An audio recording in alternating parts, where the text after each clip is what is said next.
Olá, caríssimo telespectador da Rede Século XXI, obrigado pela sua audiência. Está começando mais um programa Luz da Vida, nosso compromisso dominical, para durante 30 minutos, como fazemos há muitos anos, refletir sobre assuntos de relevância da nossa fé católica apostólica romana. O programa Luz da Vida, pela 23ª vez, se debruça sobre o tema do paraíso. Paraíso, um dos 4 novíssimos.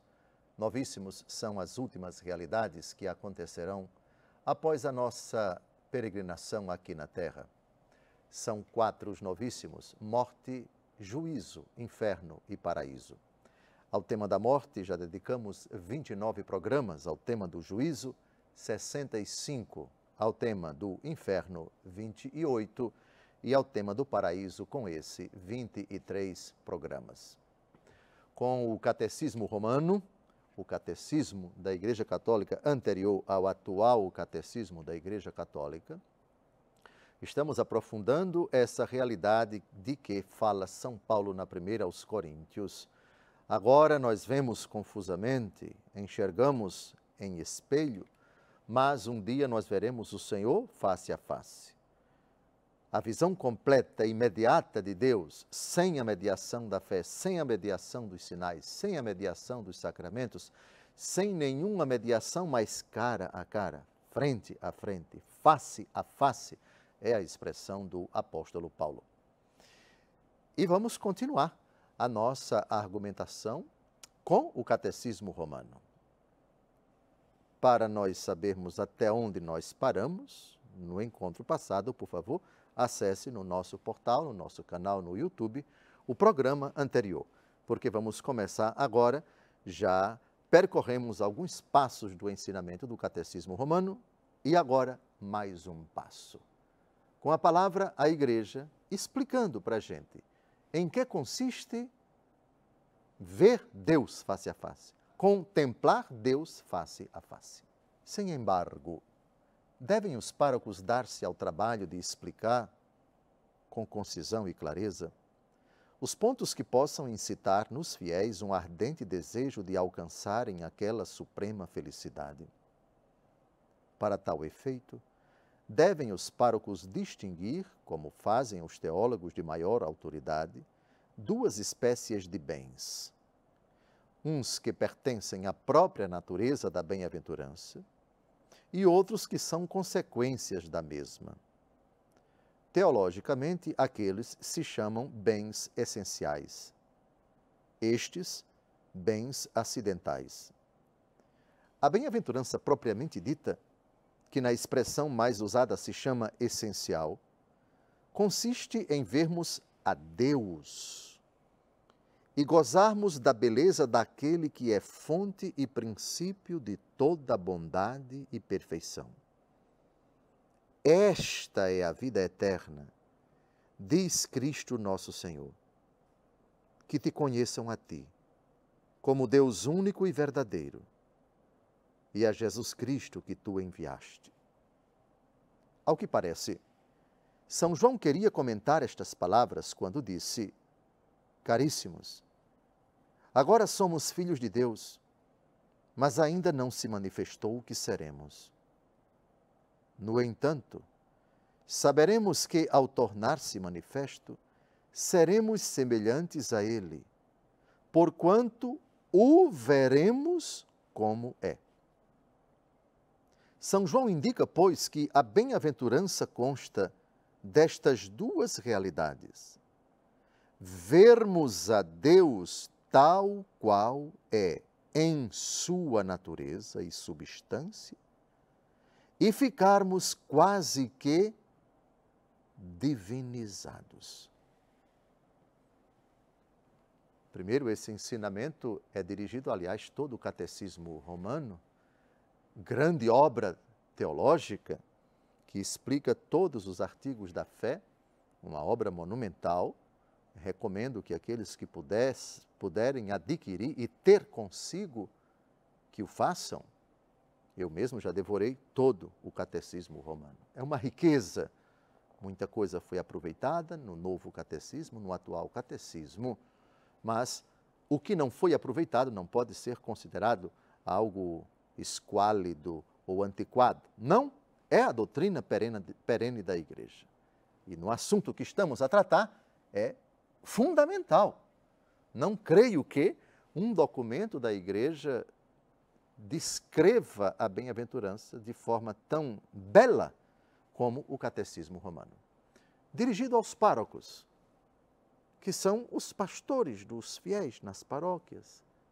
Expliquem com muita clareza, com muita concisão.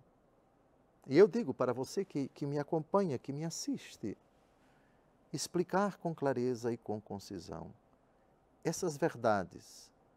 A bem-aventurança celeste consiste precisamente nisto. Os textos fundamentais são estes. Uma frase do apóstolo Paulo, outra frase do apóstolo João. Depois, e essa é a mais importante, uma frase de Jesus.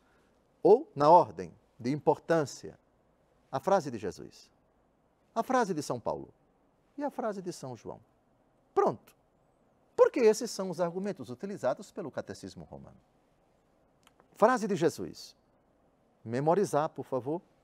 João 17:3. Esta é a vida eterna. Que te conheçam a ti, como Deus verdadeiro e único, e a Jesus Cristo que tu enviaste.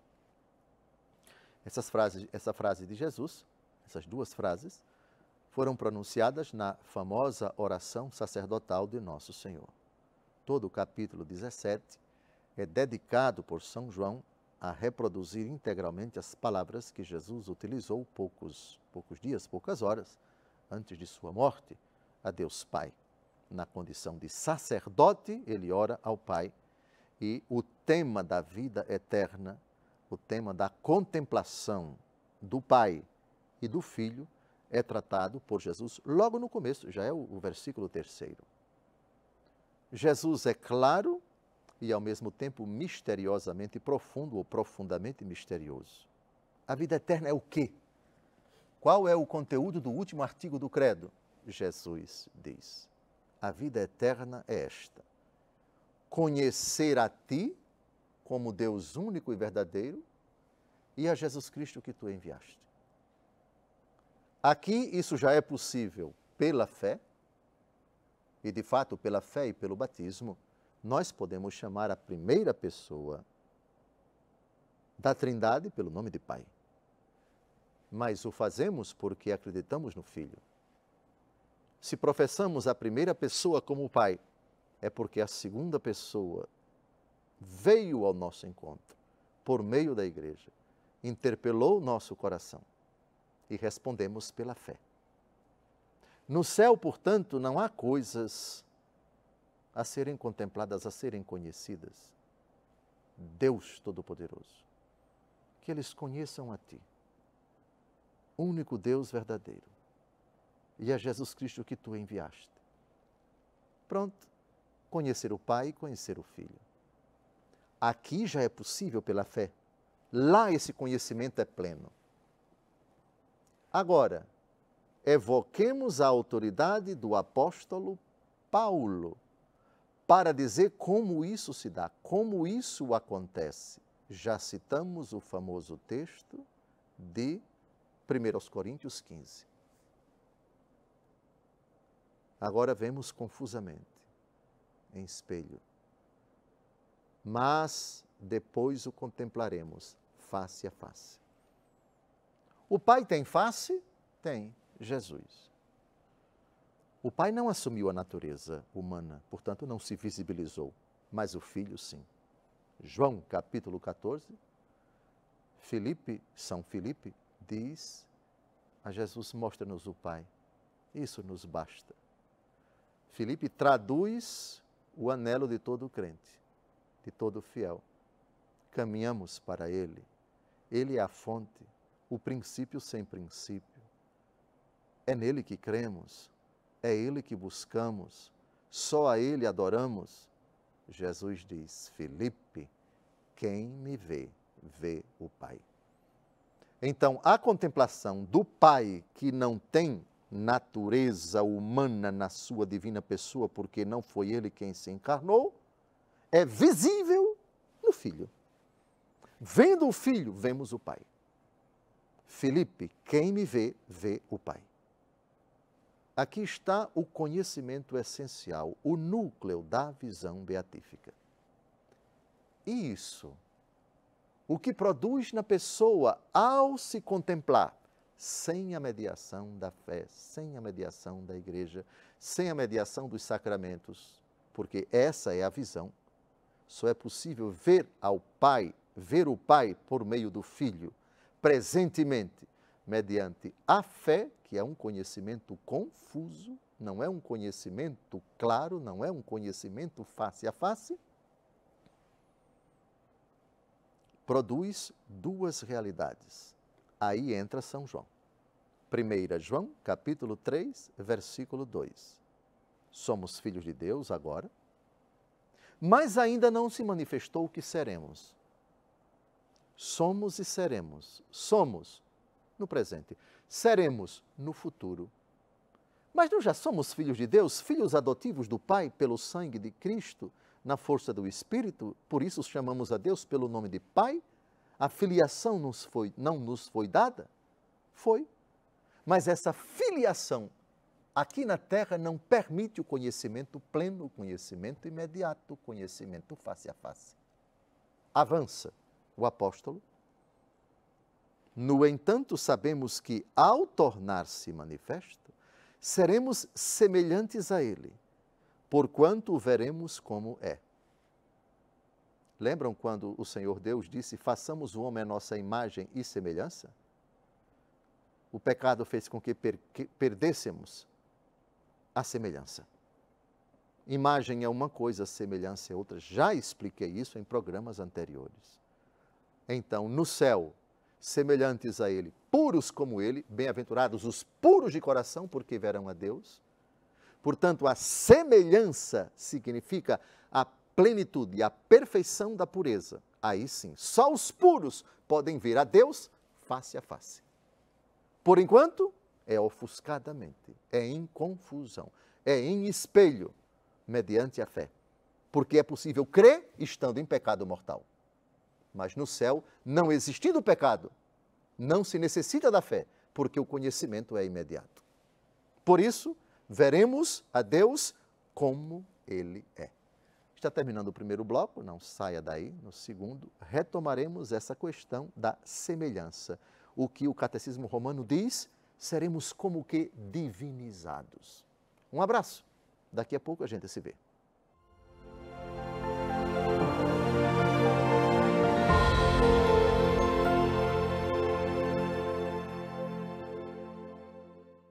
Olá, caríssimo telespectador da Rede Século XXI, obrigado por ter permanecido conosco. Depois desse breve intervalo, está começando o segundo e último bloco do nosso encontro programa Luz da Vida, pela 23ª vez dedicado ao tema do paraíso.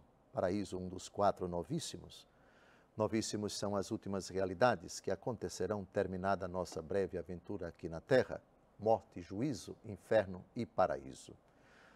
Ao tema da morte dedicamos 29 programas, ao tema do juízo 65 programas, ao tema do inferno 28. E agora ao tema do paraíso com este 23 programas. Retomamos o nosso estudo com o Catecismo Romano, o catecismo que vigorava na Igreja antes da publicação do atual Catecismo da Igreja Católica. O Catecismo Romano é popularmente conhecido como o Catecismo do Concílio de Trento. Terminamos o primeiro bloco citando uma frase do Catecismo Romano, explicando que duas são as realidades que a visão de Deus face a face produz em nós. Contemplaremos a beleza de Deus, o esplendor de Deus, a profundidade do mistério de Deus, face a face. Sem nenhuma mediação, como acontece agora. E isso nos torna como que divinizados. Essa expressão como divinizados, ela é muito forte. Não é que nós nos tornamos deuses, mas como divinizados. Ficamos quase que divinizados.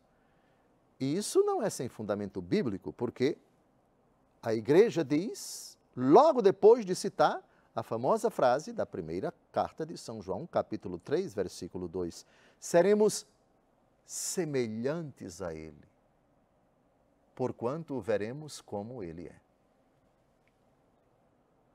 Disse-ia, para ver a Deus, é preciso ter muita coisa dele. Não significa dizer para ser Deus precisa ser Deus. Não. Mas precisa ser semelhante a ele. E qual é a primeira prerrogativa de Deus? É puro, é santo. Daí vocês entendem porque uma das bem-aventuranças de Jesus foi essa. Bem-aventurados os puros de coração, porque eles verão a Deus.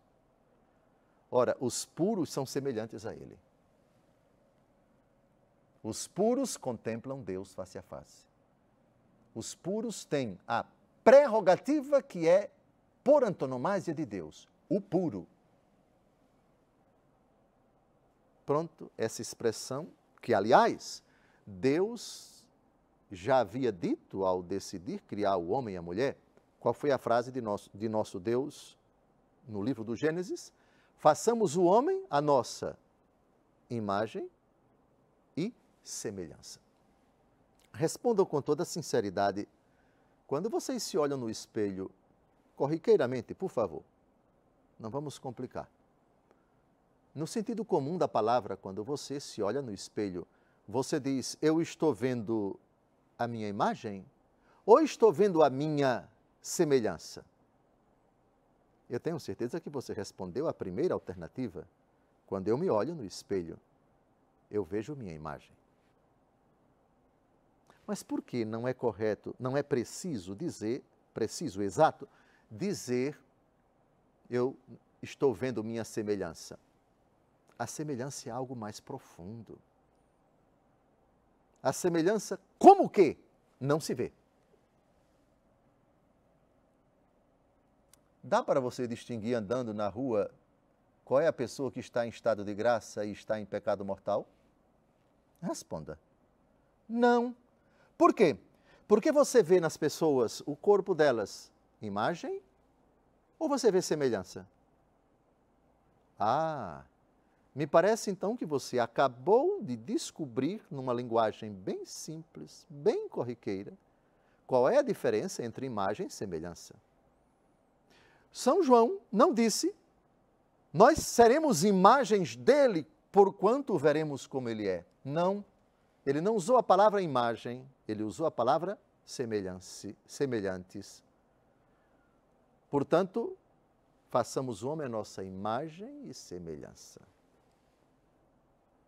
Pronto, só vê Deus, quem é semelhante a ele, não é quem é a imagem dele.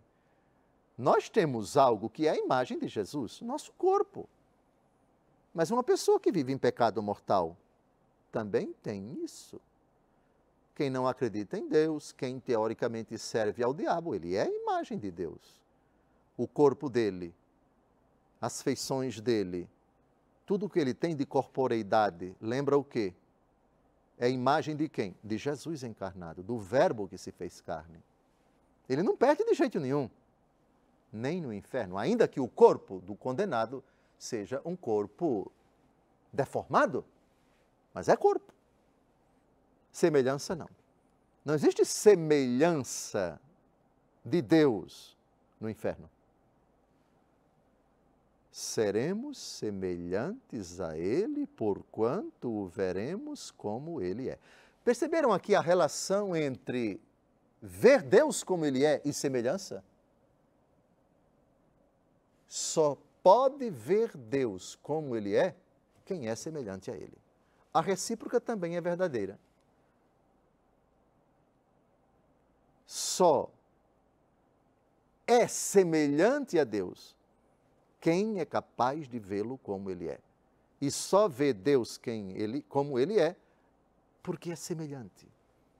Portanto, sem essa semelhança, sem a graça, sem a pureza que é a prerrogativa primeira de Deus, sua glória, seu esplendor, não pode contemplar Deus como ele é. É puríssimo. Por isso, os demônios, desde quando eles se afastaram de Deus, deixaram de contemplar Deus como ele é. Os anjos bons, não. Contemplam a face de Deus. Os anjos maus, não. Porque Deus se esconde deles? Não. Deus não se esconde de ninguém. Não é que a luz de Deus deixa de brilhar, o fulgor de Deus deixa de brilhar para o demônio. Porque o problema, a deficiência, não está em Deus, mas na cegueira que o pecado do demônio causa nele. O problema está no demônio, que perdeu a semelhança. Nem se pode falar que o anjo é a imagem de Deus. Somos imagem e semelhança de Deus. Nós façamos o homem a nossa imagem e semelhança.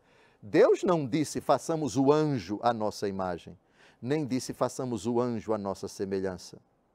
A semelhança de Deus é prerrogativa dos anjos bons, quando optaram em favor de Deus e entraram na visão beatífica. Foram criados bons, foram criados puros, mas não na visão beatífica. Houve um momento depois da criação dos anjos, em que alguns decidiram permanecer na verdade, adentraram na visão beatífica, optando a favor de Deus, para adorá-lo para sempre. Outros anjos, não. Por isso, não é correto falar. Aliás, é seguríssimo falar. O diabo não tem nada de semelhança com Deus, porque se tivesse, a ele se aplicaria isto: seremos semelhantes a ele, porquanto o veremos como é. Eu mastiguei bastante essa questão da semelhança, primeiro para distingui-la bem, porque a frase do Senhor Deus lá no livro do Gênesis é essa: façamos o homem a nossa imagem e semelhança. Isso não é redundância, porque se fosse, seria até esquisito que Deus utilizasse uma imagem para dizer isso aqui é uma coisa e esta mesma coisa. Não existe isso na linguagem. Se você diz uma coisa e outra, é porque a primeira coisa é uma coisa e a segunda coisa é outra coisa. Imagem, portanto, é uma coisa, semelhança é outra coisa. Se ele disse façamos e São João diz seremos, isso quer dizer que aquilo que ele fez foi perdido e pode ser readquirido nesta vida, ainda que não de forma plena e consumada, mas seremos semelhantes a ele, ou seja, seremos puros como ele, seremos santos como ele. Aí sim, veremos a Deus como ele é. Avancemos no Catecismo Romano. Com efeito, conservando a sua própria natureza, os que estão no gozo de Deus revestem uma forma tão admirável e tão semelhante à divina, que mais se parecem com deuses do que com simples homens.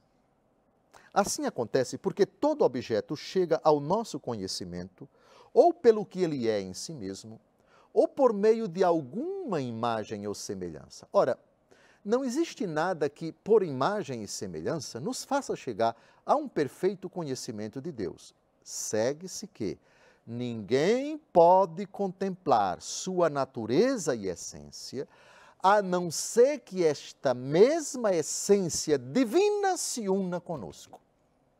Esta é a significação das palavras de São Paulo.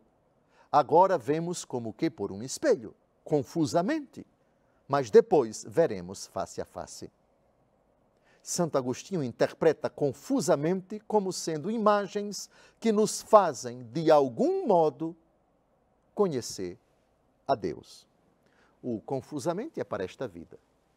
Ou seja, temos alguns sinais, alguns indícios, a beleza de um coração tão puro que traduz no seu rosto, no seu semblante, a paz, a serenidade em Deus, a caridade, a humildade, a simplicidade, as características de nosso Senhor e Salvador Jesus Cristo. A irradiação da sua candura, da sua pobreza, o semblante de certas pessoas que vivem na graça. Meu Deus, como ela irradia Deus, irradia paz. Aquilo que ela fala é tão confortador, faz lembrar Deus. Ela está reproduzindo, ela está transparecendo, ela está passando a presença de Deus para mim, no que ela fala, nos seus gestos, nas suas atitudes e assim por diante. Aqui está o confusamente. No céu, porém, como que Deus se une à essência da pessoa, mas conservando a natureza da pessoa. É uma união tão profunda, sem o que não se pode contemplar a face de Deus. Nossas capacidades não permitem, a não ser que Deus se una a cada um de nós, fazendo-nos ver com essa proximidade, com essa intimidade dele conosco, para poder contemplá-lo. Sem isso, não há possibilidade de se ver Deus face a face. Está terminando mais um programa, com a graça de Deus. Desejo a você uma semana abençoada. No próximo domingo, esteja conosco para continuarmos avançando na compreensão do mistério da visão beatífica de Deus. Um grande abraço. Deus abençoe sua vida.